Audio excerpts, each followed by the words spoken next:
Hi, reading friends. We're going to talk about text features before I read the story, Can We Ring the Liberty Bell? We have gone over text features several times already this year, so this is a good chance to review. A photo is a photograph or a picture of a real person or thing. And in a story, they will often have a caption, which gives you information about the photo. A chart shows information in a way that's easy to see or understand. And symbols are pictures that stand for something else. So in this particular chart, we have a heart, that sounds for love, right? And the smiley face means happy. Next, we see a heading. Headings tell what part of the text is about. So let's look for that as we read. There also may be some diagrams, and we've done some of those when we did our nonfiction writing. Remember drawing a diagram? I drew a diagram of a basketball court. But here's a picture, a diagram, which is a picture that labels and tells each part of the house. Labels, which is part of the diagram, name the parts. So this is a house, so there's the label with the door and the roof and the windows. Maps, and we've made a map in small groups. Maps are small pictures of big places. So if you're ready, we're going to read, Can we ring the Liberty Bell? And I'm going to be asking you some questions, and maybe you can answer them to the adult or a sibling, or just out loud. If you want to write them down, you can, but you don't have to. So this story again is called Can We Ring the Liberty Bell?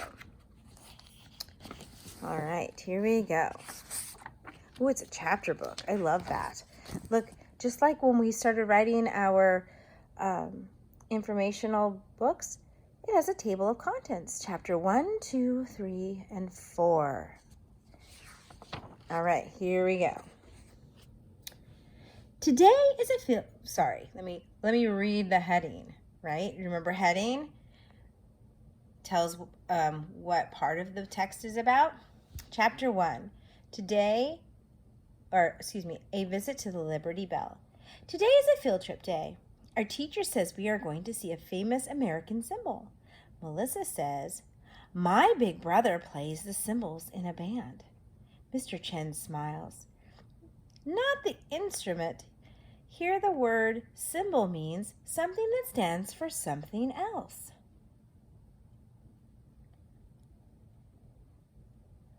Like a heart means love, says Amara. Yes, said Mr. Chen. Anyone can name the symbol. Can anyone name a symbol of America? The flag, says Benjamin. The bald eagle, said Simon.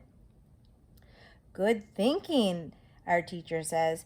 Today we are going to see the Liberty Bell. Liberty is another word for freedom. And then up here, there's a little bit of extra writing, right? Do you see that? Liberty Bell hangs in Philadelphia, Pennsylvania. A copy of the Liberty Bell hangs in every U.S. state. Most states keep their bell in or near the state capitol building. I have a miniature little tiny bell that I got when my husband and I lived in the East Coast, and we visited the Liberty Bell. Maybe I will show a video of it or a picture of it later. Let's turn the page. Do you guys remember going on our field trip and how you felt? You were so excited. All right, are we ready? We ride the bus to Independence National Historic Park. Do you notice that the words they're in bold letters and they're bigger than the rest? Because that means that they're important. Ranger Marcella meets us outside the Liberty Bell Center. Welcome, she says. I have a riddle for you. The Liberty Bell doesn't make a sound, so how can we help it ring? Shake it? Asked Thomas. No, we can't shake it, answered Ranger Marcella. Then I have an idea, says Lila. Keep thinking about my riddle. Then I have no idea, says Lila. Keep thinking about my riddle. I'll tell you more about the bell, our guide says. If you want to visit the Liberty Bell, you'll have to spit your gum out. Gum and candy. Sticky foods are not allowed in the Liberty Bell. What do you think the answer to the riddle is? Do you have an idea?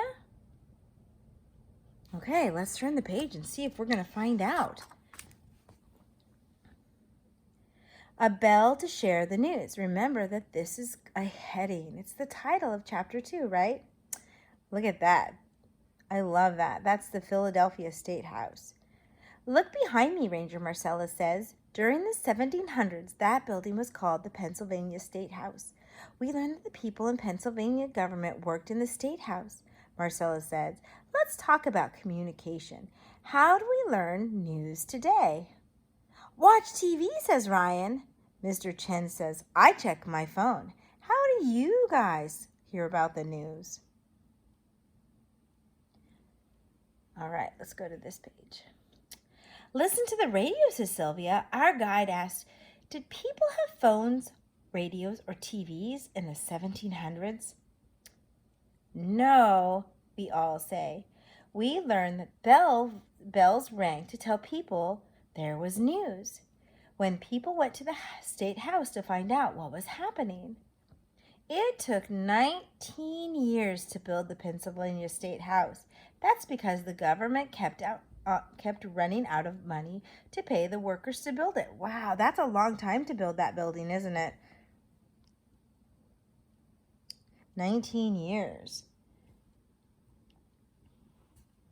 How did the people get in the news long ago? Can you guys pause the video and tell your parent or friend sitting next to you? Okay, let's turn the page. We follow our guide into the museum inside the Liberty Bell Center. She tells us that the State House needed a new bell in 1751.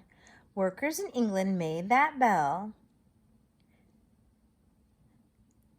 Workers in England made a bell that year, Ranger Marcella says. It arrived in Pennsylvania in 1752, but it cracked the first time it was rung. It cracked right away, says Jaden. Yes, it was too brittle, so workers here melted the bell down. They made a new bell with the metal, she tells us. It was hung in the State House. And this is a quote from Frederick Douglass. I ask you to adopt the principles proclaimed by yourself, by your revolutionary fathers, and by the bell in Independence Hall. The Liberty Bell is made mostly of copper. It also contains tin, lead, zinc, arsenic, gold, and silver. It's very fascinating. Do you think the workers melted down the old bell to make the new one? Why do you think they melted the old bell down to make the new one? Could it be maybe because they didn't have a lot of money? What do you think? All right, let's turn the page. We walk through the museum. When the bell was made, Pennsylvania was part of Great Britain, Ranger Marcella says. Many people living in America wanted their own country. They wanted to be free to make their own laws. We learn that our country's founders signed 2 important papers in the State House. Look at all those people. Them wearing wigs, right? The Declaration of Independence said America wanted to be its own country. It was signed in 1776. The Constitution is a set of rules for our government. It was signed in 1787. Ranger Marcella adds, because these papers were signed in the State House, today it's called Independence Hall. So this building that we talked about earlier, let me go back, right here, which was called the Pennsylvania State House, is now called Pennsylvania Hall. All right, back to this page. Take a look at this x-ray, Ranger Marcella says. It shows what happened to the bell in 1846.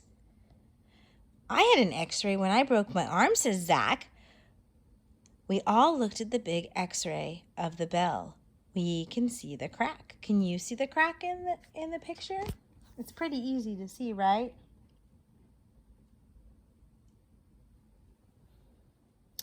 The bell cracked and broke when it rang for George Washington's birthday, which we celebrate on President's Day, right?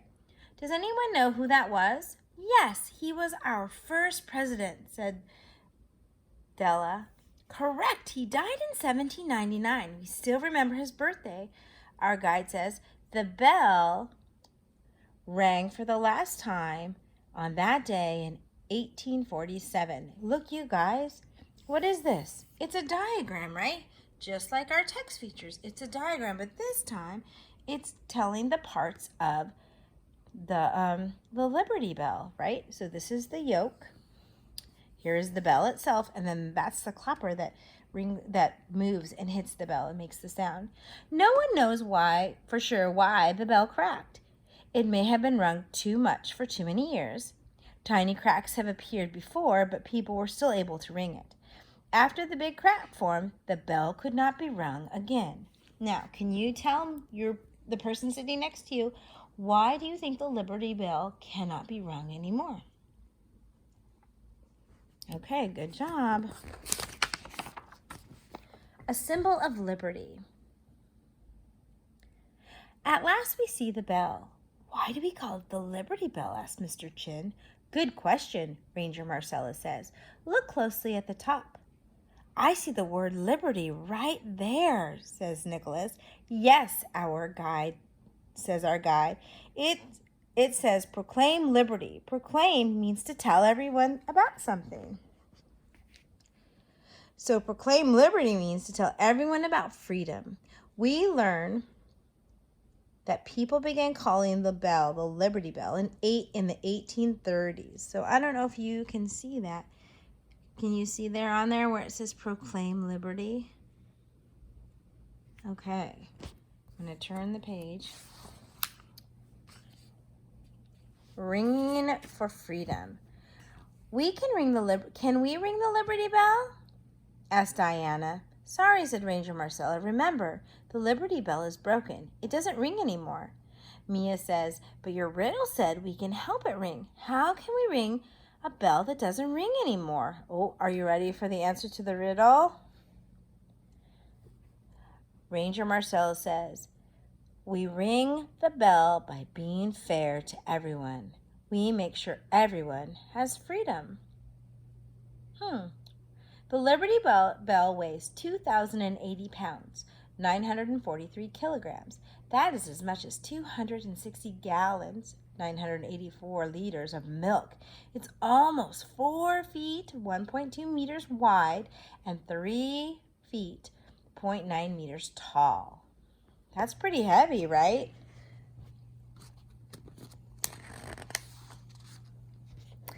Our field trip is almost over. What do we say to our guide? Mr. Chin asked. Thank you, Ranger Marcella, we say together. Do they look happy? I bet that was a fun field trip, right? A little bit about history. Back at school, we hear the bell ring at the end of the day. That bell rings for your freedom from school, the teacher jokes. That teacher's pretty funny. We all run around on the playground. It's good to be free. Every year, relatives of the country's founders tap the Liberty Bell on July 4th. People also tap the bell in January on Martin Luther King Day. They do this to honor King's work for freedom for all people. Did you see, as I read, did you see some of our words? Did you see any word about papers? Or did you see the word signed? How about brittle? I don't remember seeing brittle, but maybe it's in there. I might have to go back and look. Government, center, or I know we saw famous. So hopefully you saw some of those words as I read. You can also go on online and read this again. I believe there's a spot for that. And remember to look for our text features.